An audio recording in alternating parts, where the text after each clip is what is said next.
Assalamualaikum warahmatullahi wabarakatuh. Oke, pada video kali ini kita akan membahas bagaimana cara menentukan rata-rata data berkelompok. Untuk menentukan rata-rata atau mean data berkelompok ini, dia ada 3 cara. Yang pertama menggunakan nilai tengah kelas, yang kedua menggunakan simpangan, yang ketiga menggunakan coding. Nah, sekarang kita lihat rumus untuk menggunakan nilai tengah. Nilai tengah kelas ini udah dibahas sebelumnya, di mana nilai tengah kelas itu simbolnya adalah XI, rumusnya batas bawah ditambah dengan batas atas dibagi dengan 2. Itu untuk menentukan nilai tengah kelas. Sedangkan rumus untuk menentukan rata-rata atau meannya, X bar sama dengan sigma XI dikali dengan XI, di mana I-nya mulai dari 1 sampai K, dibagi dengan nanti sigma FI atau jumlah frekuensi, di mana I-nya mulai dari 1 sampai K. Jadi ini rumus menentukan rata-rata dengan menggunakan nilai tengah kelas. Sekarang kita lihat rumus yang kedua. Rumus yang kedua menggunakan simpangan. Simpangan itu di sini kita simbolkan dengan D, di mana rumusnya XI dikurang dengan X bar S. Apa itu X bar S? X bar S itu merupakan rata-rata sementara, di mana rata-rata sementara ini diambil dari salah satu nilai tengah atau XI yang memiliki frekuensi terbesar. Ingat ya, X bar S itu letaknya di frekuensi yang terbesar. Nah, sekarang kita lihat rumusnya. X bar S ditambah dengan sigma FI dikali dengan DI, di mana I-nya mulai dari 1 sampai K, dibagi dengan sigma FI, di mana I-nya mulai dari 1 sampai K. Ini rumus rata-rata atau mean menggunakan simpangan. Nah, kita masuk yang ketiga. Rumus menentukan rata-rata menggunakan kode atau coding. Kode ini di sini disimbolkan dengan U, di mana U itu bisa bilangan negatif sampai positif. Tapi ingat, kode yang di sini kita gunakan adalah bilangan bulat. Untuk rumusnya sama dengan X bar S ditambah dengan sigma FI dikali dengan UI, di mana I-nya itu mulai tadi dari 1 sampai K, dibagi dengan sigma FI, di mana I-nya mulai dari 1 sampai K. Kemudian nanti dikali dengan P. Apa itu P? P merupakan panjang kelas interval. Nah, di mana nilai P dapat ditentukan dengan mencari selisih batas bawah kelas dengan batas bawah kelas sebelumnya, atau selisih batas atas kelas dengan batas atas kelas sebelumnya. Itu untuk menentukan nilai P. Nah, jadi itu ada 3 cara menentukan rata-rata atau mean data berkelompok. Sekarang kita lihat contoh soal berikut. Oke, perhatikan tabel distribusi frekuensi berikut. Ini ada nilai, kemudian ada frekuensi, di mana nilainya kita ambil di sini 20 sampai 24, frekuensinya 4, begitu seterusnya. Total semua frekuensinya ada 50. Jadi dari contoh ini kita akan menentukan mean atau rata-rata dengan menggunakan 3 cara. Nah, oke, perhatikan penyelesaian berikut ini. Oke, sekarang kita lihat penyelesaian dari contoh soal tersebut. Nah, kita akan menggunakan 3 cara untuk menentukan mean dari tabel berikut ini. Untuk cara yang pertama, Mbak perhatikan di sini.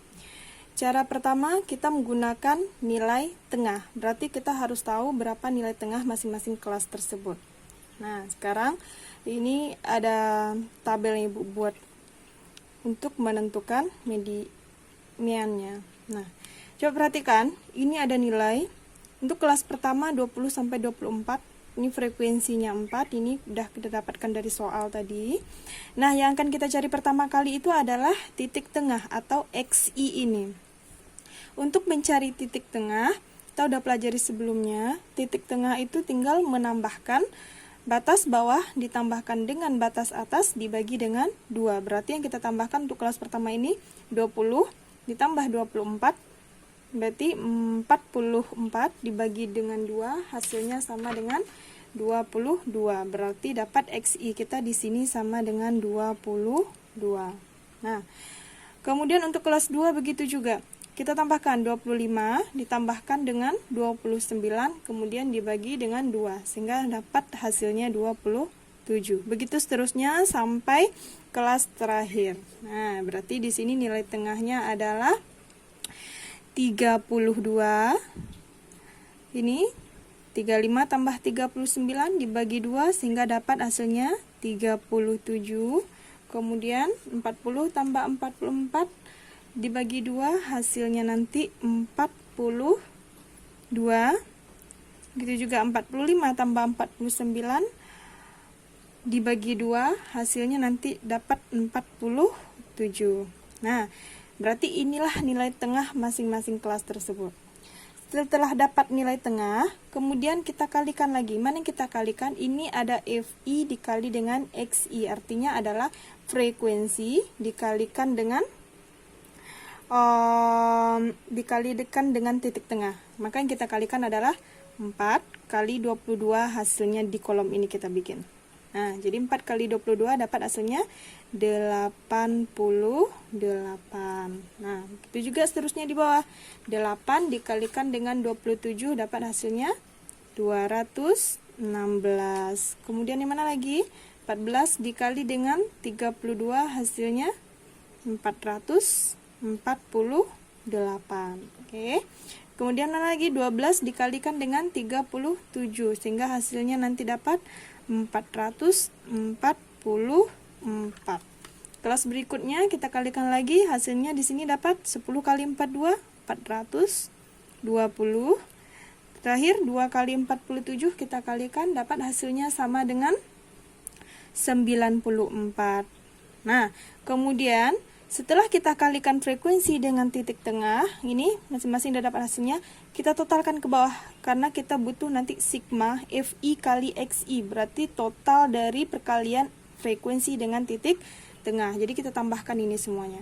88 tambah 216 tambah 448 tambah 444 tambah 420 tambah 94, jika hasilnya kita dapatkan 1710. Nah, inilah sigma dari FI kali XI. Sekarang kita tinggal masukin ke rumusnya lagi.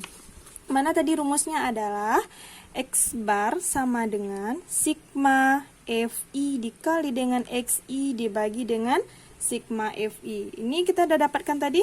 Sigma FI kali XI-nya adalah 1710. Tinggal kita ganti aja di sini 1710.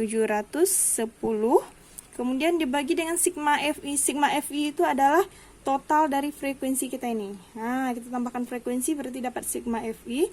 Berarti ini kita bagi dengan 50. Nah, sehingga hasilnya sama dengan 34,2. Jadi inilah rata-rata dari soal tersebut. Oke, sekarang kita lanjut cara yang kedua. Ini cara pertama tadi ya, menggunakan nilai tengah. Untuk cara kedua dan cara ketiga, hasilnya kalau kita tidak salah menghitung, hasilnya pasti sama, walaupun caranya berbeda. Kita lihat untuk cara kedua.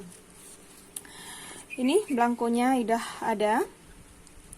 Untuk cara kedua ini kita menggunakan simpangan. Nah, kita menggunakan simpangan. Tadi ingat rumus menggunakan simpangan itu adalah X bar S ditambah dengan sigma FI kali DI dibagi dengan sigma FI. Berarti kita butuh di sini ada X bar S. Ingat ya, X bar S itu adalah rata-rata sementara. Kemudian ada D. D itu merupakan simpangan itu sendiri. Nah, apa rumus D tadi? Ini kita ingatkan lagi. Rumus D sama dengan, ingat ya, rumus D itu merupakan selisih. Selisih dari apa? XI titik tengah dikurang dengan X bar S. Nah, ini ingat tadi rumusnya. XI dikurang dengan X bar S. Sekarang kita isi dari tabel ini. Nah, ini ada nilai. frekuensi XI kita udah tahu caranya tadi, tinggal menambahkan ini 20 tambah 24 dibagi 2, dapatkan hasilnya di sini. Sehingga tadi dapatnya berapa? Dapat 22. Tuh.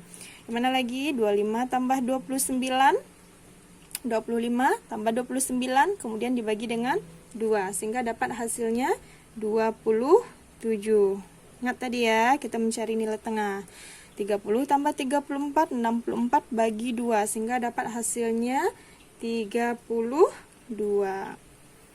Lanjut lagi, 35 tambah 39 dibagi 2 sehingga hasilnya dapat 37.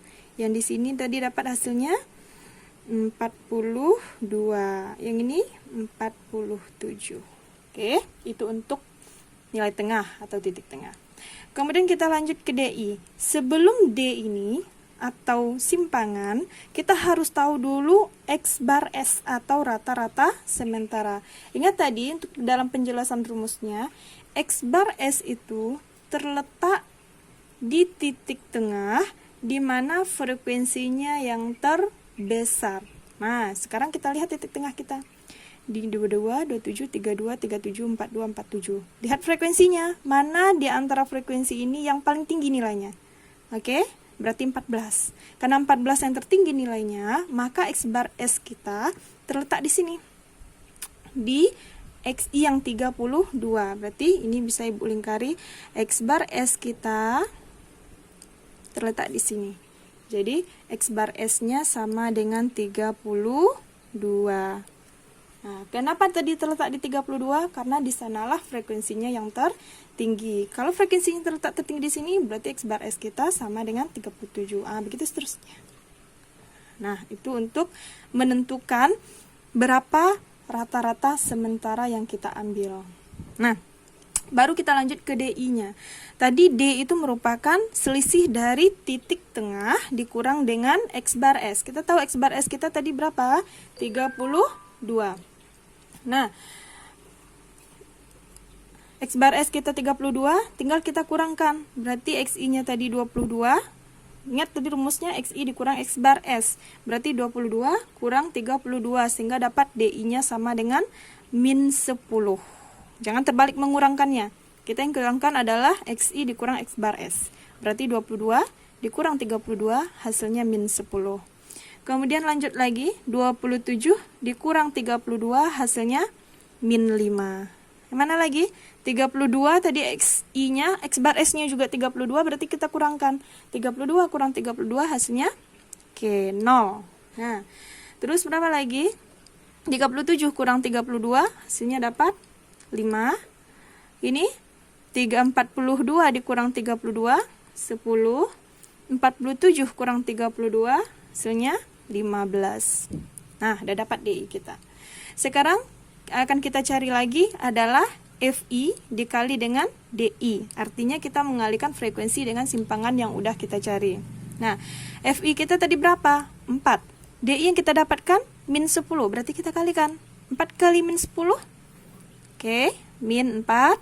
8 kali min 5 juga min 40. Yang mana lagi? 14 kali 0 hasilnya 0. 12 kali 5 oke, 60. 10 kali 10 100. Mana lagi? 2 dikali 15 30. Nah, udah kita kalikan, baru kita jumlahkan ke bawah. Min 40 tambah min 40 tambah 0 tambah 60 tambah 100 tambah 30 sehingga dapat hasil ini sama dengan, oke, kita jumlahkan 110. Nah, jadi inilah sigma FI kali DI. Setelah kita kalikan frekuensi dengan simpangan tadi, kita totalkan ini jumlahnya 110. Nah, baru kita masukin ke rumusnya. Rumusnya tadi kita tahu X bar sama dengan X bar S ditambah sigma FI kali DI dibagi dengan sigma FI. Nah, sekarang kita ganti lagi. X bar S yang kita ambil tadi berapa? 32. Oke, kita ganti 32 ditambah FI kali DI kita dapatkan 110. Tinggal ganti aja sini lagi. 110 dibagi dengan sigma FI. Ingat ya, total frekuensi kita 50. Berarti ini kita bagi dengan 50. Nah, ini caranya gimana? Bagi ini dulu. Ini boleh kita bagi ini. Berarti 11 bagi 5. Baru nanti hasil ini ditambahkan dengan 32. Sehingga dapat hasilnya adalah 34,2. Jadi inilah rata-rata menggunakan cara yang kedua. Sekarang kita lanjut penyelesaiannya menggunakan cara yang ketiga. Nah, sekarang coba perhatikan. Cara yang ketiga tadi menggunakan kode atau coding. Nah, ini soal kita tadi ada nilai, kemudian ada frekuensi, total frekuensi kita semuanya tadi berapa? 50. Nah, kemudian kita harus cari dulu XI, karena apa tadi? Rumusnya adalah X bar S ditambah dengan sigma FI kali UI dibagi dengan FI baru dikalikan dengan P. Nah, ini ada simbolnya U. U itu yang merupakan kode. Sekarang coba perhatikan, kita isi dulu XI ini. XI tadi adalah nilai tengah. Dimana rumusnya tinggal menambahkan 20 tambah 24, berarti 44 bagi 2 hasilnya 22. Ini kita tambahkan hasilnya tadi berapa? 27. Oke. Ini tuliskan lagi, berarti di sini 32, 37, 40, 47. Nah, yang UI di sini merupakan kode. Sebelum kita menentukan kode ini, kita harus tahu dulu berapa X bar S. Ingat tadi, menentukan X bar S ini dia terletak pada frekuensi yang tertinggi. Nah, sekarang kita lihat frekuensi tertinggi di sini adalah 14. Berarti yang kita ambil X bar S ini itu adalah titik tengah. Jadi X bar S-nya sama dengan 32. Nah, ini rata-rata sementara kita. Ingat ya, untuk menentukan rata-rata sementara itu diambil dari titik tengah yang berada di frekuensi yang tertinggi. Nah, jadi X bar S kita sama dengan 32. Kemudian baru lanjut ke U. U itu tadi adalah kode. Nah, ingat untuk menentukan nilai U itu kode, berarti bilangan bulat yang bisa negatif dan positif. Cara menentukannya bagaimana? Lihat tadi rata-rata sementara kita. Karena rata-rata sementara kita sama dengan nih, rata-rata sementara kita sama dengan 32 terletak di sini, maka untuk kode letakkan dia di sini 0. Nah, jadi nilai 0 ini diambil pada kelas yang memuat rata-rata nilai sementara. Nah, jadi paham ya? 0 ini didapatkan dari kelas yang memuat rata-rata nilai sementara. Berarti di mana letak rata-rata nilai sementara? Berarti kodenya pasti di sana 0. Nah, sekarang kita tinggal melanjutkan saja. Karena 0 di sini berarti ke bawahnya positif. Ini 1, ini 2, ini 3. Di sebelumnya bilangan negatif. Berarti di sini min 1, ini min 2. Oke, itu untuk menentukan kode. Paham ya? Nah, setelah kita dapatkan kode itu, kita mengalihkan lagi. Apa yang kita kalikan? Frekuensi dengan kode yang udah kita tentukan. Nah, ini frekuensi berapa? 4, kodenya min 2. Tinggal dikalikan. 4 kali min 2 hasilnya min 8. Nah, min 8. Kemudian, berapa lagi? 8 kali min 1, hasilnya juga min 8. Ini dikalikan, 14 dikali 0, hasilnya 0. 12 kali 1, hasilnya 12. 10 kali 2, 20. 2 kali 3, 6. Nah, udah dapat perkalian frekuensi dengan U tadi, ini semuanya. Baru kita totalkan ke bawah. Min 8 tambah min 8 tambah 0 tambah 12 tambah 20 tambah 6. Sehingga hasilnya sama dengan 22. Nah, ini hasilnya. Nah, setelah dapat, ini sigma FI kali UI-nya udah, yang ini udah, X bar S udah, sigma FI di sini udah, berarti yang tinggal di sini apa lagi? P. P itu apa? P merupakan panjang kelas. Panjang kelas dari mana? Nih, boleh kita ambil dari kelas yang pertama, 20 sampai 24 atau 25 sampai 29, terserah mau ambil yang mana. Nah, kalau kita hitung manual boleh juga 20 sampai 24. Ada berapa dia? 20, 21, 22, 23, 24. Berarti P kita ada 5. Atau kita mencari P ini bisa juga menggunakan rumus yang tadi kita bilang, merupakan batas bawah kelas nih dikurang batas bawah kelas sebelumnya. Nah, ini juga bisa kita gunakan rumusnya. Jadi P itu bisa kita kurangkan batas bawah kelas dikurang dengan batas bawah kelas sebelumnya. Misalnya, yang kita ambil kelas kedua, batas bawah kelasnya berapa? 25. Dikurangkan dengan batas bawah kelas sebelumnya, berarti 20. Atau, kita ambil kelas ini, batas bawah kelas ini berapa? 30. Batas bawah kelas sebelumnya berapa? 25. Berarti 30 kurang 25. Boleh juga. Terserah mau ambil yang mana. Sekarang mau ambil aja yang kelas kedua dengan kelas pertama. Batas bawah kelas keduanya berapa? 25. Berarti di sini kita ambil 25 dikurang batas bawah kelas sebelumnya berapa? 20. Berarti 25 kurang 20 sehingga dapat P-nya sama dengan 5. Nah, itu P. Sekarang baru kita cari nilai rata-ratanya. Tinggal kita mengganti aja lagi. Yang mana yang kita ganti? X bar S kita udah dapatkan tadi. X bar S-nya berapa? 32. Berarti ini kita ganti 32 ditambah nih sigma FI kali UI kita udah dapatkan tadi 22. Berarti di sini 22 dibagi 50 dikali P kita sama dengan 5. Nah, jadi untuk menyelesaikan ini yang ini dulu, yang perkalian ini. Boleh kita bagi dulu baru kita kali, atau ini kita bagi juga boleh baru kita kalikan 22 baru hasilnya nanti tambah 32. Artinya apa? Mana yang lebih mudah dihitung atau lebih mudah disederhanakan, sederhanakan itu dulu. Jadi nggak harus fokus ini harus dibagi dulu, tidak. Nah, jadi ini kebetulan ini habis dibagi, berarti ini Ibu bagi aja 5 dengan 50. Berarti tinggal di sini berapa? 10. 22 dengan 10 atau langsung kita bagi juga boleh. 22 bagi 10 dapat 2,2. Berarti 32 ditambah dengan 2,2 sehingga dapat hasilnya sama dengan 34,2. Jadi inilah rata-rata dari tabel tadi dengan menggunakan cara kode atau coding. Nah, jadi di sini terbukti rata-rata semua yang kita cari tadi dengan menggunakan cara yang pertama, ini hasilnya tadi 34,2. Kalau cara yang kedua, nih kita juga dapatkan 34,2, dan cara ketiga kita juga dapatkan, ini cara ketiga kita dapatkan 34,2. Nah, jadi jawaban dari rata-rata pada tabel yang kita ambil tadi adalah 34,2. Nah, itulah cara untuk menentukan rata-rata atau mean data berkelompok menggunakan 3 cara tersebut. Oke, cukup sampai di sini dulu. Semoga bermanfaat. Assalamualaikum warahmatullahi wabarakatuh.